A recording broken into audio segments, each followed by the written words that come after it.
मान्यवर अभी हम लोगों ने कई तरह के मुद्दों पर चर्चा की है, जो हमारे बहुजन आंदोलन के समक्ष चुनौतियाँ हैं, उस पर हम लोगों ने चर्चा की है। इसमें निश्चित तौर पर सांप्रदायिकता, जातिवाद, परिवारवाद, व्यक्तिवाद, संविधान के प्रति जो हमले हो रहे हैं, यानी लोकतांत्रिक हमले भी हमारे आंदोलन के लिए नुकसानदायक हैं। फिर भी कुछ एक ऐसी चीज़ें जो सूक्ष्म हैं और माइक्रो स्तर पर हैं और हमारे संगठन को, हमारे समाज को, हमारे आंदोलन को नुकसान पहुँचाने की अवस्थाएँ में हैं। तो ऐसे कुछ सूक्ष्म चीज़ें जो हमारे आंदोलन को नुकसान पहुँचाने की चीज़ों अवस्था में हैं, उसको थोड़ा-सा चिन्हित करना चाहेंगे?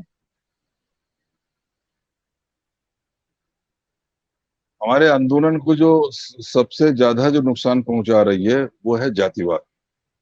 जी, जातिवाद, जो जाति व्यवस्था, जो जातिवाद हजारों साल से हमारा शोषण करने कर रही, हमारी एकता में सबसे बड़ी बाधा रही। आज तमाम जागरूकता होने के बावजूद हमारे महापुरुष, जो कि खाली एससी समाज के नहीं के लिए के में ही पैदा नहीं हुए, ओबीसी समाज में भी हैं, ज्योतिबा फुले साहब हो, साहू महाराज हो, जगदीश प्रसाद कुशवाहा जी हो, रामस्वरूप वर्मा हो, ललई सिंह यादव हो, इस तरह तमाम जो ऐसे लोगों की, महापुरुषों की भरमार है जो ओबीसी समाज में पैदा हुए। एससी समाज में तो बाबा साहब अम्बेडकर हैं और अच्युतानंद जी हैं। तमाम एससी समाज में इन सब की कुर्बानियां जो है खराब जा रही हैं, बेकार जा रही हैं, उस वजह से कि वो जाति व्यवस्था जिसके खिलाफ इन महापुरुषों ने संघर्ष किया और हमको एक होने का प्रयास किया, वो जातिवाद हमें एक नहीं होने दे रहा है। हम छोटे छोटे स्वार्थों में लगे हुए हैं।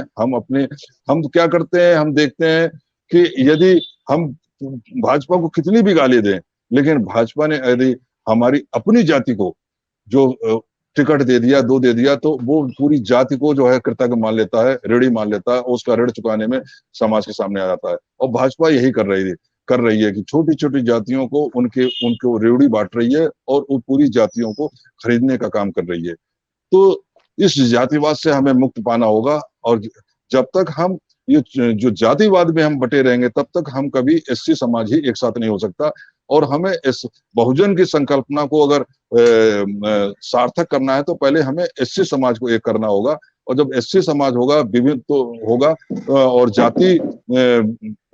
जो वाद है, जातिवाद है एससी समाज के बीच में, उसको दूर करके जब एक होगा, तभी हम बहुजन समाज की संकल्पना को एक लागू कर पाएंगे। और उसके लिए मैं समझता हूँ कि सबसे जरूरी है एससी जातियों में अंतरजाति विवाह करने का।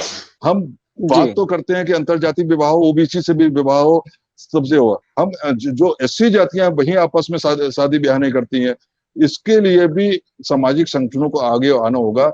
क्योंकि बाबा साहब अम्बेडकर ने भी कहा था कि जाति व्यवस्था को उन्होंने नेशन ऑफ कास्ट लिखी है थी, उसमें उन्होंने कहा था कि इस जाति व्यवस्था को समाप्त करना है तो हमारे युवक युवती हैं उनको धर्म शास्त्रों से मुक्त करना होगा। मतलब जो परंपराएं हैं, रूढ़ियां, उनसे मुक्त करना होगा, और उनको मेरिट के आधार पर अपना जीवन साथी चुनने की छूट देनी होगी। जिस दिन वो मेरिट के आधार पर आपस में शादी करने लगेंगे, जातिवाद से ऊपर उठ के शादी करने लगेंगे, ये जातिवाद अपने समाप्त हो जाएगा। इसी बात को हम रणनीति के रूप में इस्तेमाल करते हुए, अगर हम एससी जातियों में और एससी ओबीसी जातियों में शादी ब्याह कराना शुरू करते हैं, या इस तरीके के और भी बहुत सारे काम करते हैं, जिससे कि एससी और ओबीसी जातियों में, और खासतौर एससी जातियों के बीच में भी जो जातिवाद पनपा है पिछले 25-30 सालों में, जिसके लिए हमारे नेता भी जिम्मेदार रहे हैं। जैसे कि उत्तर प्रदेश में मैंने बताया कि बहन जी ने, मायावती जी ने जो भाईचारा कमेटी बनाई, उनका ये परिणाम, उसका दंश आज हम झेल रहे हैं।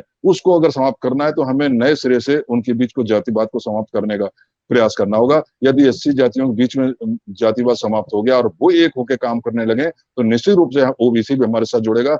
अल्पसंख्यक समाज तो वैसे भी हमारे साथ जुड़ने को तैयार रहता है, तभी हम इस आंदोलन को आगे बढ़ा पाएंगे।